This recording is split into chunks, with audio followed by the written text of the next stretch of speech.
very, very calm and measured when I speak. So I am going to be as measured as I can on this Thursday, April 3rd, 6 days into the season, when I tell all the Pete Alonso haters out there to kiss my fat ass. Because all of you people, whether it was Vladimir Guerrero Jr., or it was just simply berating a guy who's been here since 2019, making up false claims like he's not clutch, he can't come through in a big spot, he's a net negative, we're better off without him. I thought he shut you up in October. I thought he shut you up against the Phillies and against the Dodgers. But no, in the offseason, I heard the same crap from you haters out there. And then yesterday, as the Mets were facing a 2-4 start because Lindor doesn't hit in April, though he did have a base hit in the 8th inning, and because Mark Vientos is in la-la land, and because Juan Soto has cooled off a tad, and because the Met defense played with their heads up their ass, the Mets got saved by Pete Alonso. So I'm going to do my friend Pete a favor because he won't do it. He's too classy. He's going to say what I'm going to say. Kiss his ass. And that includes you, Sean. So dial it up, 888-808-1019. I want apologies for my guy, Pete Alonso. I'm sorry, Pete. You're clutch, Pete. We love you, Pete. I'm sorry for making out publicly with Vladimir Guerrero Jr., Pete. Or you can tell me it's April 3rd, Evan, you should calm down. Well, it's not only it's April 3rd, Evan, you should calm down. We sat here 48 hours ago on the show, and you were making jokes that Eric Wagaman was batting third in the Marlins lineup. Can anybody name who's in this Marlins lineup? And now you want bouquets at the feet of Pete Alonso. And look, you can only control who you play, when you play, schedule, and all of that. It was a nice week for Pete, the Grand Slam earlier, and, of course, yesterday's monumental moment. But it is the Marlins. That doesn't matter. April. And I understand. That doesn't matter. The opponent doesn't matter, Sean. The weight of his shoulders got lifted with the big home run versus Milwaukee. And obviously, whatever happened with the contract negotiations, maybe he's having a big middle finger toward everybody who didn't believe in him. But can we see a little more first than just the Marlins in April before we're crowning Pete Alonso and making comments anti-Vlad Guerrero Jr. and that free agency presence? I must admit, and I did not tweet it out, nor am I going to actually give you the numbers, but I may have gone Baseball Reference and did the comparison through 7 games and 6 games of Vlad and Pete Alonso. Of course you did. Just to prove my point.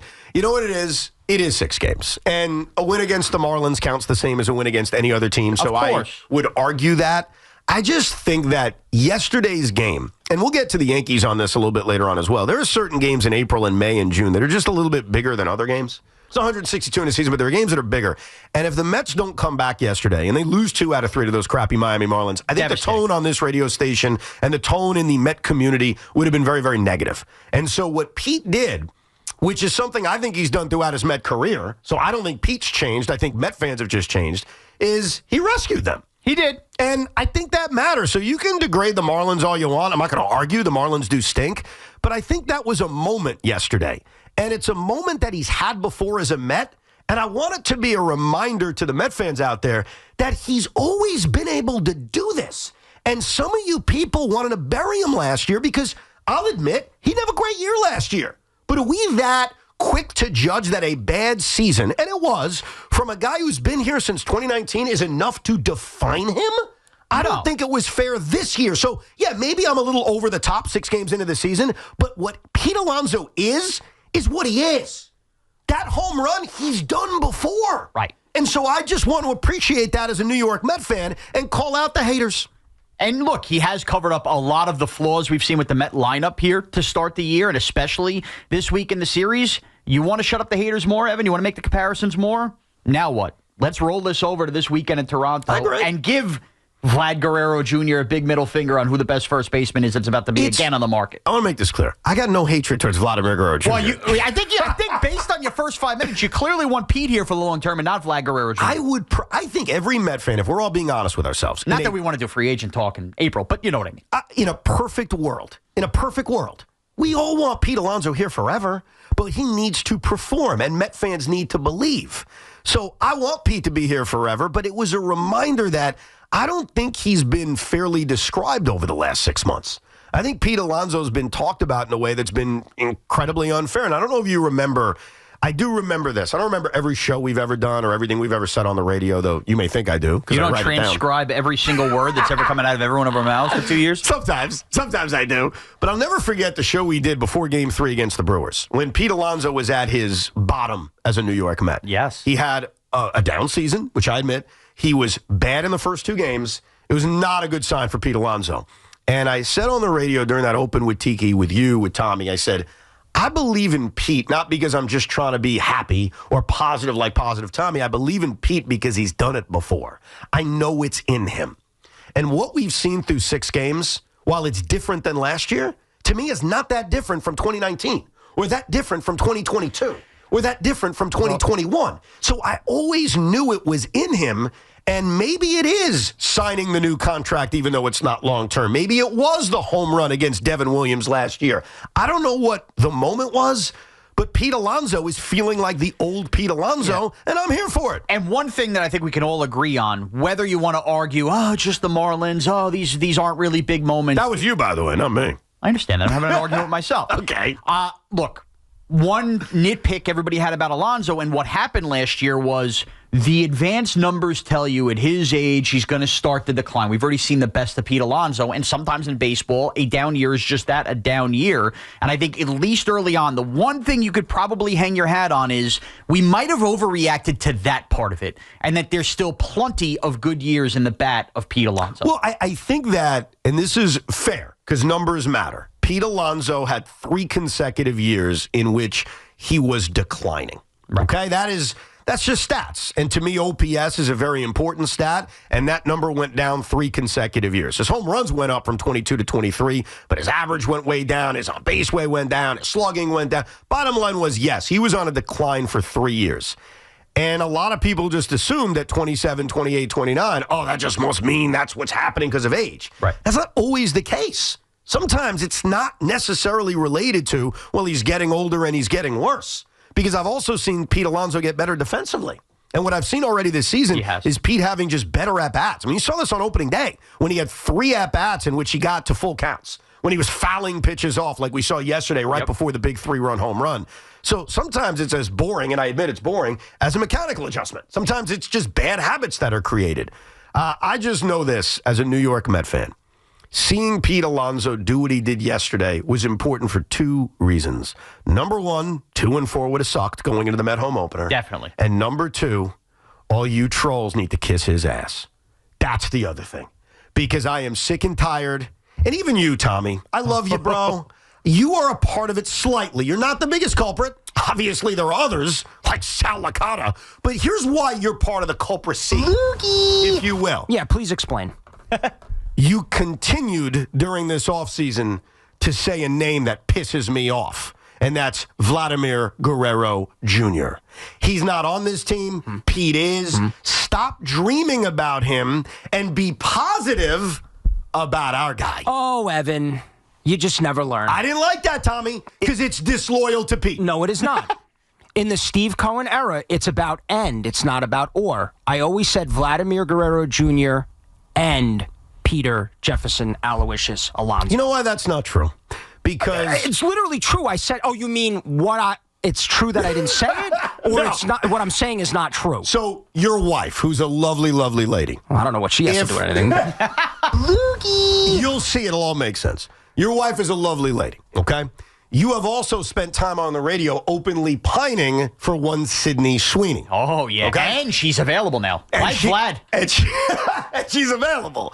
When you pine for Sydney Sweeney, and it's funny, and we all laugh about it, do you think your wife sits there and says, don't worry, he means me and Sydney Sweeney? Or does she think to herself, wait a second, he's talking about replacing me for Sydney Sweeney.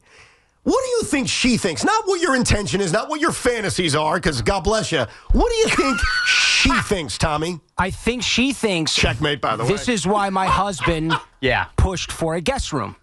Sydney or my wife could get the guest room, and then Sid or my wife could have the main bedroom with me. Or I could go up and down. Did you call her Sid? Sid. He's that close. You know what's funny? You say you remember certain things from this show and everything, and they're sports related. Yeah. I actually vehemently know that Tommy said he would pay his wife off if he won the lottery. He did say that. So that it was not an end situation. Yeah, I believe the phrase was, don't let the door hit you on the ass on the way out. And that phrase that you use so eloquently about your wife is the same phrase you have used about Pete Alonso. Pete you and I need to have a three-way. Am I wrong? No, you're right. Pete is Tommy's wife in this case. So I use that By analogy. The way, Vlad and Sidney Sweeney, both the same size breasts, too, if we're being honest with you. Oh, jeez. You and I need to have a three-way. Okay. Enough already. So the point is this. You're on the list. And there's a long list of people that have disrespected the great Pete Alonso. Now, Tommy, you're not atop the list. I will give you that. But you're on the list. So, my fellow Met fans, the apologies begin right now. 888-808-1019. Or we're 6 games into the season and I'm too giddy. But that is true, too. And I always want to be honest about this. So, yesterday the game started at 4:40. We were on the air a little bit during the game. And when our show ended, I made the decision to sort of watch it while I was driving home, but in a safe way. So I have the game. You're unbelievable. I have the game on my phone visually, but I'm not looking at it. I'm listening to Gary, Keith, and Ron. I'm hearing Keith Hernandez mumble things under his breath. Why can't you listen to Howie like a normal person in the car? I love Howie. It has nothing bad to do with Howie. It has to do with when I'm at red lights, which I'm at a lot of, I like to glance. I like to just look up. I think that's illegal. That's not illegal. Yes, it is. Your eyes should be on the light. You're the guy that we're beeping behind at a red light because you're slow to go because you're worrying about Keith calling a play. Well, first of all, I've never missed a red light. I'm very, very safe while I do it. Oh, my God. But the only reason I bring up this story is the Pete Alonso at-bat was magic. It was. And I get it 6 games into the season. I get that 2-4 would have sucked, but at the end of the day, it's not the end of the world. This team was 1-5 last year. But that at-bat was magic. The way he fouled pitches off, the way he battled, which he's been doing all year if you've watched him through the first 6 games. And when he hit that ball to dead center field, and I was able to glance to see his reaction, and he just pimped the crap out of it. Yeah, he felt himself. It was the first time all season, granted only 6 games, in which I uttered a loud roar. Like, it was an audible roar. Was it an F yeah? It was, actually, okay. yeah. That's my go-to on a big home run. Absolutely. And I can't be the only one. Like, Tommy, did you give an audible roar when Pete hit the home run? Yes, I did one of these. Boom! And how many have you done this season prior to that? That was my first boom of the season. See, me too. Because even the grand slam a few days earlier, like, it was cool, don't get me wrong, but you're down by 3 in a game in which you're playing like garbage. You're down by 3 in a game in which we all, even you, Positive Tommy, kind of said, we're losing this one. Like, the positivity's kind of out the window. Yeah. And to hit a home run like that in a moment like that was the first time this season I say this to myself, and I say it on the air. If they win a championship, that's on the DVD. Am I wrong? You skipped right over Blu-ray's body and digital to go DVD. Do you think this home run and everything that we dealt with free agency, you think there's any shot Pete gets a bigger hand than Soto tomorrow? Yes, I think he does. For intros, really? No, I think he does. I actually do. I do. And we are going to cover this as well as we could cover it. And I really searched the world because we're going to be on the air tomorrow. It's a short show, 2 to 3:15, 3:20, whatever time we get off the air. Yankees are playing the Pirates. And I wanted to give the audience a chance to hear that reaction, but also have someone in the building who isn't biased. And unfortunately, everybody I know is biased. Like, no offense. Like, I think I have my biases too, by the way. So I raised my hand. I'm a biased guy. Yeah, all you have to do is listen to the last 15 minutes. If I was in the building, like if I was somehow broadcasting live at City, which I'm not, by the way, I would probably be partial to Pete getting a bigger ovation. Sal, who I think is going, but we spoke about it before. Did he say if he was going or not? No, he never revealed that hand. He never revealed. He was more curious about your plans. Yeah, he was. If Sal was going, Sal would probably be more biased towards Juan Soto, right? Right. Al Cintron is going. I love Al. I think Al would be too biased too towards Juan Soto as well. So I have the most unbiased person coming on the air tomorrow with you and I while these introductions are taking place. And that is a person who has seen every introduction of a New York Met for 40 consecutive years, My dad. Your dad's coming on? They're damn right he is. And the best part is, my dad has no freaking biases. He is an umpire. He's going to call like it is. He's Switzerland. And he's going to tell us. Is this the first appearance by your dad? He's been on before. Yeah, has he? Okay. This is the first time we're doing a fan, ovation check from him all right. on opening day. But he's going to tell us who gets the bigger hand. I can just predict right now it will be Pete for a few reasons. I think that you trolls out there who are all calling to apologize today at 888-808-1019, I don't think you make up the majority. I think you're the minority. That's number one. Number two, I think there's an appreciation not just for the home run yesterday, Sean, but what happened in Milwaukee. I think that will go down as one of the great moments in the history of the franchise. And I think Met fans, many of which who are priced out of going to the postseason, this is their first chance to just simply say thank you. Yeah. We're thanking Juan Soto for taking $800 million. We're thanking Pete Alonso for saving our asses. Yeah, and remember when the Mets hosted their jamboree over the winter at Citi Field that you were a part of, how much of the questions that got peppered in the Q&A were about signing Pete Alonso. That's right. I love being a Met. The other guy you might cheer for couldn't be bothered to catch an airplane and go see it. Don't Just be remember taking, that. Just remember that. don't Open be a day. taking shots. Pete deserves your cheers. We will get to your calls next, 888-808-1019, a very heated inner circle Yankee debate between a very simple question, but yet it's caused major ruffles between Yankee fans, which is simply, was Carlos Rodon good last night? Sucks.